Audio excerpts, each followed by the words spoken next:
Hey comic book fans, welcome back to the Comic Fix, your one-stop shop for every single thing DC Comics, to some creator-owned, to a little bit Marvel. My name's David, and welcome to the Comic Fix. Now, to start things off, we're going to start talking about a book that just came out that I just heard yesterday, and that is Robocop, The Last Stand. Now, Robocop for me has been an interesting little history of my younger self. So when I was a little guy, my parents took me to my aunt and uncle's. My aunt, she went off to do some shopping. My uncle was left looking after me. And I was looking throughout his movie collection and I saw the movie Robocop. Saw the cover and I was like, oh, this looks freaking awesome. So I watched it. I was about 7 or 8. Oh my God, did that movie just horrify me. That movie was not for kids. And so later on in life, I was going through Netflix and I saw the movie and I rewatched it. And yeah, I do not know what my uncle was thinking of having me watch that movie. So here we have Robocop: The Last Stand. This here is the screenplay by Frank Miller. Now Frank Miller is this one guy that I absolutely hate nowadays. When I first got into comics, it was his comic Batman, All-Star Batman and Robin, which was absolutely horrid. So when I heard that this was a Frank Miller project, I was like, oh God. But then to hear it was younger Frank Miller, I thought, okay, I'll give it a try. Now this comic is supposed to be some people's first introduction into Robocop. Now if you're coming in a newcomer into Robocop, you're not going to get what's going on here, like whatsoever. But if you take the time and get to know the universe of Robocop, you're kind of in for a fun ride. The artwork in here is very gritty and it almost has like this 70s type of feel to it, which just immerses you into the world of Robocop. The only downside that I saw of this is that the pacing of this first issue was not that strong. I mean, there'll be some action scenes, but then there'll be some quieter scenes, but nothing felt like it flowed together. And it did have the one thing that I really hate sometimes about first issues is that it doesn't have that hook. This issue ends on a cliffhanger that makes you kind of want more, but not as much as you would think so. So if you're a person who wants to get into RoboCop, this is a bad place to go start. You could watch the first movie on Netflix and it's a fun ride. But if you are a veteran of RoboCop and you know RoboCop, there's something in here that you're just going to absolutely love.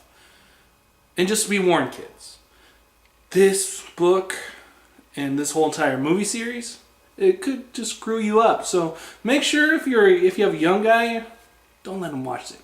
But for me, I'm going to give Robocop: The Last Stand issue number 1 of 8 a 3 out of 5. The next book I'll be reviewing is Green Lantern issue number 23. This takes place right after the Larfleeze battle on Oa. There has been some Green Lanterns who have lost their lives. And during this whole confusion of the battle between Orange and Green Lanterns, a prisoner escaped. And now will Hal Jordan be able to find this prisoner and find out what's going on with the rings? Well, you just have to read to find out. So the things I really liked about this issue was when Robert Venditti, he took a look at who Hal Jordan is as a leader. In the whole battle between Larfleeze and the Green Lantern Corps, Hal Jordan went and sent out all the rings to go find new recruits, because he knew that he needed them in the battle between the Orange Lanterns. And what he came back is something in his eyes he looks as not worthy to be Green Lanterns, that they seem like children to him. It was interesting to see how Robert Venditti played this off. It kind of reminded me of when Hal Jordan first got the ring and he went to Oa and they were like, who the hell is this human? Why is he here? I mean, humans are weak. So it's interesting to see how Robert Venditti is playing that off. There's also the subplot of the prisoner who broke out of Oa. Now that whole storyline for me, I don't know. It kind of just didn't do as much as the main plot of Hal Jordan being the leader of the Green Lantern Corps. Now, as I was reading this, I was kind of thinking to myself, will new readers be able to enjoy this book and kind of get what's going on? And at the end, I kind of was like, I don't think they would. Because one thing with comics, with each and every issue, you have to assume that this is a person's first issue into a comic. And that's what Stan Lee did.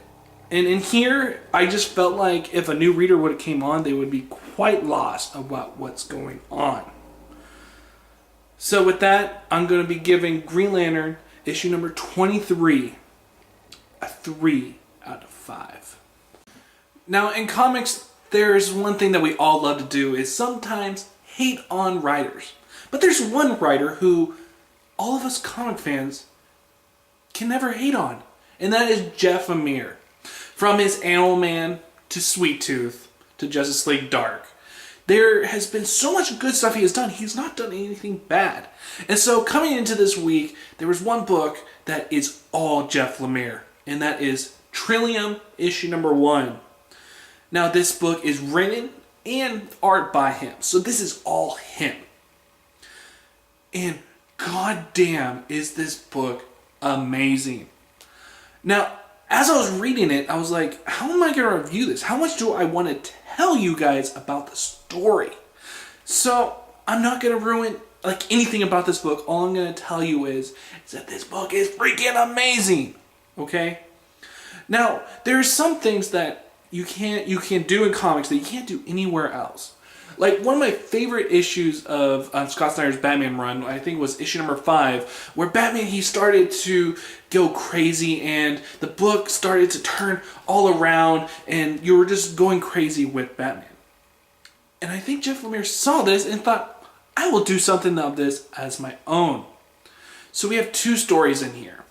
We have a person from the future who she is trying to help humanity. Humanity has a disease that's killing us off. There's only 40,000 of us left. And supposedly there's this flower called Trillium that's supposed to help humanity and fight off the disease that is killing us. And so she's going out to figure out how to get this plant and help humanity. And then on the flip side, we have a story of this guy who is going out and trying to find this secret ritual site, and it's all taking place in the past. It's such an interesting concept. And then the way Jeff Lemire does this is he has part 1 of the story, as you can see. Okay? So you're starting to read it, and right when you get to the spine of the book, and you see our 2 characters meet, that's when you have to flip the book over, read it, and find out about the other character. And once they get to the spine of the book, right in the middle of the book, that's where everybody meets, and it's just such a mind-blowing concept, and it works. Usually with these type of concepts, it doesn't work, but in here it does. And you just feel this love that Jeff Lemire is putting into this story. And I cannot wait for issue number 2 to come out next month. And that's one of the worst things about being a comic book fan, is waiting for the next issue to come out. But as we all know, the next month will come shortly. But for now, we just have to wait and to get another taste of Trillium. I cannot wait for the next issue. I mean, I'm going to read this book again, and this book is freaking amazing. Go out and buy it, and once you read it, you're going to put it on your pull list. You're going to probably call up your comic book shop and be like, hey, this is so-and-so, and I want you to put Trillium on my pull list. So everybody, go out and support this book. This book is freaking amazing. Amazing. So Trillium, issue number 1, gets a 5 out of 5. And just go pick up this book, guys. It is worth it.